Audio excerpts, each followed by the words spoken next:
may have seen footage of Moscow's Victory Day parades. Russia's annual military parade of our Russian armed forces parading through Moscow's Red Square. The parade held on the 9th of May each year is a commemoration of the capitulation of Nazi Germany to the Red Army in 1945. It's a spectacle filled with pomp and ceremony and proud marching soldiers, accompanied by the regimented rhythm of military bands and the cacophony of diesel engines from massed tanks. But, for a moment, Red Square seems more subdued as giant lumbering 16-wheeled all-terrain mobile missile launchers begin to appear, putting the world media on notice to get that all-important front-page photo. So this is the Russian Strategic Missile Forces Mobile Intercontinental Ballistic Missile System. The first missile was designed in Soviet times as the RS-12M Topol, also known as RT-2PM, named by NATO as SS-25 or Sickle. It entered Soviet service in 1988. It was the first Soviet mobile intercontinental ballistic missile. Back then, the RS-12M Topol was capable of hitting targets as far away as 11,000 kilometers or 6,800 miles, while carrying a single 800 kiloton warhead. It was transported, as seen here, on a 14-wheel drive MAZ 7917 transporter erector launcher designed and developed by the Minsk automobile plant in Belarus. After the rapid dissolution of the Soviet Union in 1991, Russia initially lost access to around 3,000 strategic nuclear warheads, mainly left in silos in Ukraine, Kazakhstan and Belarus. Belarus, however, was still fielding fully operational mobile RT-2PM Topol missile regiments, with a total of 18 nuclear warheads at their disposal. Eventually, all these 3,000 nuclear weapons were deactivated, rendered inoperative, and returned to Russia. The nuclear material was reportedly blended down for fuel for Russia's 30-plus nuclear power reactors. The Soviets in the late 1980s began development work on a variant of the RS-12M Topol. This was a direct response to President Ronald Reagan's Strategic Defense Initiative, derisively nicknamed the Star Wars program. This was a major component of his commitment to the idea of his Peace Through Strength policy, announced 23rd of March 1983. The temptation of blithely declaring yourselves above it all and label both sides equally at fault, to ignore the facts of history and the aggressive impulses of an evil empire, to simply call the arms race a giant misunderstanding, and thereby remove yourself from the struggle between right and wrong and good and evil. President Ronald Reagan, a vocal critic of the doctrine of mutually assured destruction, or MAD, is the assumption that a full-scale use of nuclear weapons by an attacker on a nuclear-armed defender with second strike capabilities would cause the complete annihilation of both the attacker and the defender. Ronald Reagan described MAD as a suicide pact. However, for the Soviets, subsequent events with the breakup of the Soviet Union in 1991 delayed progress of the now named RT-2PM2 Topol M, now NATO reporting name SS-27 Sickle B. It also signalled the end for the United States Star Wars program.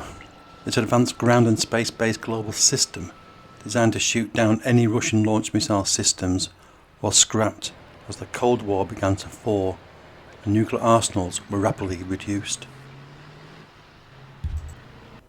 However, the Russians were aware that America's Air Force Global Strike Command still had roughly 1,000 Minuteman missiles aimed at targets in Russia.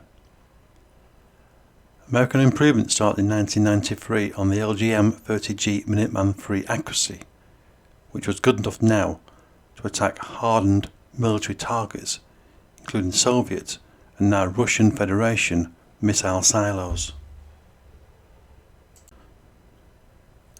Also, the improved Minuteman III was still the first deployed intercontinental ballistic missile, at the time, with 3 independently targetable re-entry vehicles, improving but not necessarily guaranteeing the missile's ability to strike targets defended by Russian anti-ballistic missile systems.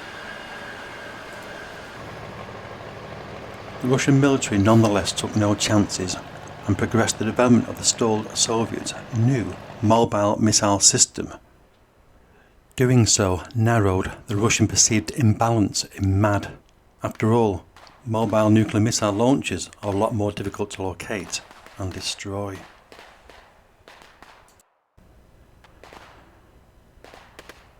The RT-2PM2 Topol-M, including the new MZKT 79221 16-wheeled all-terrain vehicle, the first missile system to be developed after the end of the Soviet Union, came into service December 1997. The RT-2PM2 Topol-M carries a missile, the RS-12M1, an operational range of 11,000 kilometers, and is faster than the RS-12M at 26,000 kilometers per hour. It's more accurate and carries a larger nuclear warhead, a payload of 1 megaton. A silo-based version, the RS-12M2, became operational around 1997.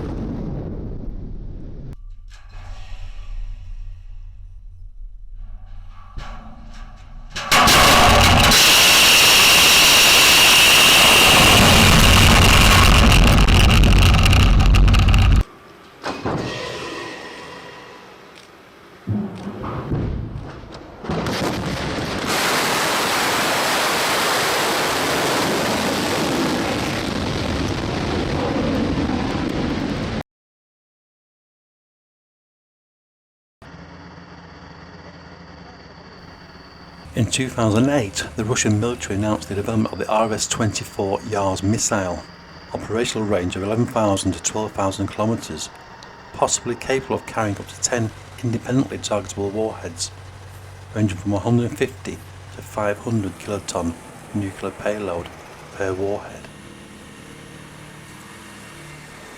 The RS-24 Yars missile is actually carried by the same MZKT 79221 16-wheeled all-terrain vehicle that carries the Topol missile, making it very difficult to identify the missile type it carries.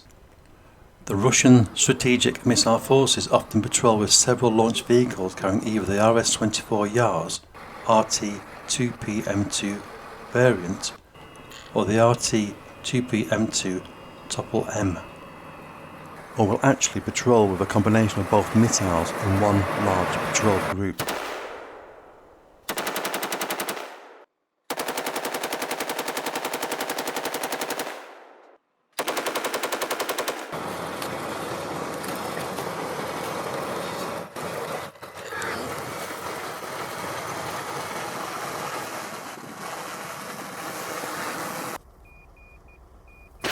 Ну вот наш беспилотник отправился.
Ничего себе дыму.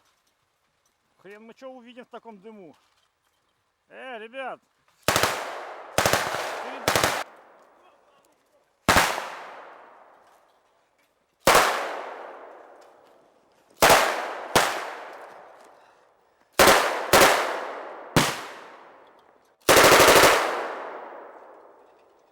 Так. Можно, давай.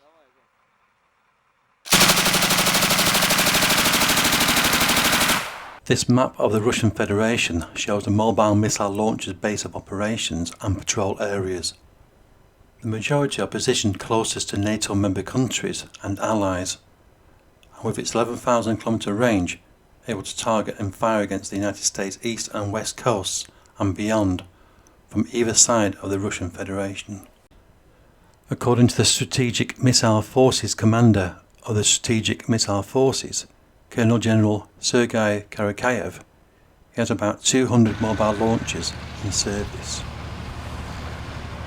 President Putin has made it known many times his strong endorsement of the strategic nuclear forces' importance and priority, and as such continued to push his modernisation plans he started over a decade ago.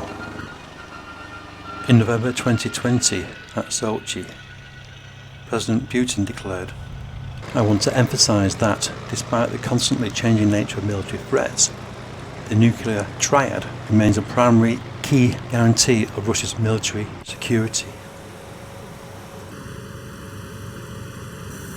As a key part of that nuclear triad, modernisation of air, land and sea delivery systems are the mobile nuclear missile launchers."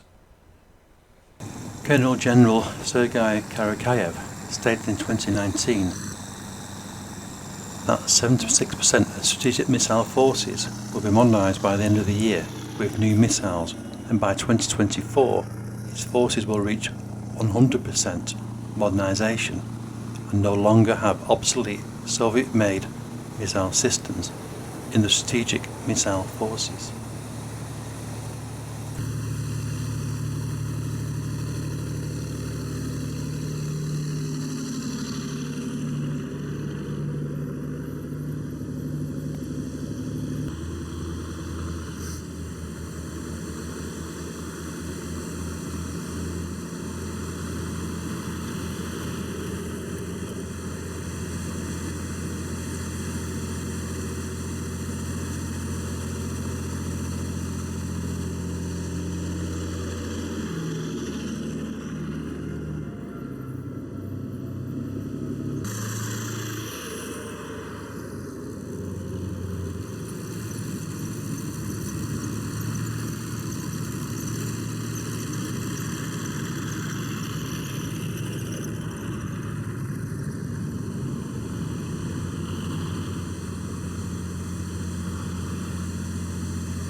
On September the 20th, 2017, the Yars intercontinental multi-warhead ballistic missile was launched from Plesetsk Cosmodrome by missile formation Yoshkar Ola.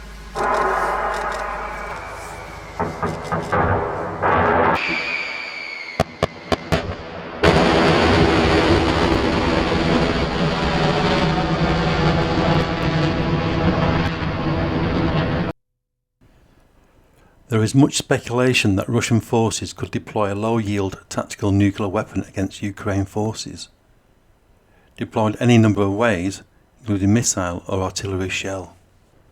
These so-called low-yield tactical nuclear weapons range from 1 kiloton to about 50 kilotons. The Yars RS-24's smallest warhead is 150 kilotons. That's 10 times the yield of the bomb dropped on Hiroshima. To try to give a sense of explosive power, these soldiers are facing an exploding atomic bomb from a distance of about 6 miles, very likely as part of a series of tests called Operation Tumbler Snapper, conducted in the Nevada desert in 1952. Thousands of soldiers observed these close-up bomb tests, with yields ranging from 15 to 31 kilotons. The bombs were obliterated everything up to a 3-mile radius, dependent on design, detonation type, and materials used. On the 25th of March 2023, Putin announced that Russia would be stationing tactical nuclear operations in Belarus. Thanks for watching.